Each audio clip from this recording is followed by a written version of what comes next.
အဓိကရေးကြီးဆုံးကစိတ်ဓာတ်လှဖို့ပဲရေးချင်စိတ်လှတဲ့ပုဂ္ဂိုလ်ဟာဘဝမှာအယုတ်ဆိုးစရာအကြောင်းမရှိတော့တဏှာမှာလည်းအယုတ်ဆိုးစရာအကြောင်းမရှိဘူးရုပ်ကိုဘလောက်ပြင်းပြင်းစိတ်မပြင်းသမျှလူတွေဟာဆင်းရဲဒုက္ခကလွတ်ကြမှာမဟုတ်ဘူးလို့မြတ်စွာဘုရားကကိုကြီးမတော်ဘူးဒါကိုလေးနဲ့ထားပြီးတော့ဟောတာ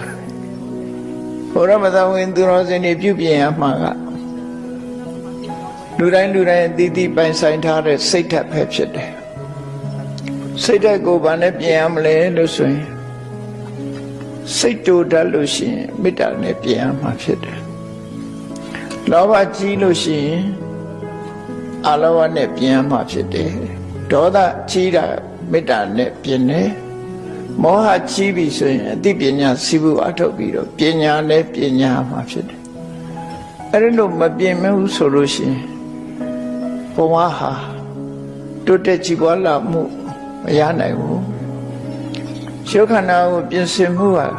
တခဏတာမြတာဖြစ်တယ်ရုပ်ရဲ့သဘာဝဟာမြည်များပဲလှပနေစေကမူမကြခင်မဲ့ရင်းရောလာတတ်တဲ့သဘောရှိတယ်ပန်းကလေးဟာဘလောက်ပဲလှထာဝရလမ်းမှာမဟုတ်ဘူးအဲ့ဒီမှာကြောက်ဆိုင်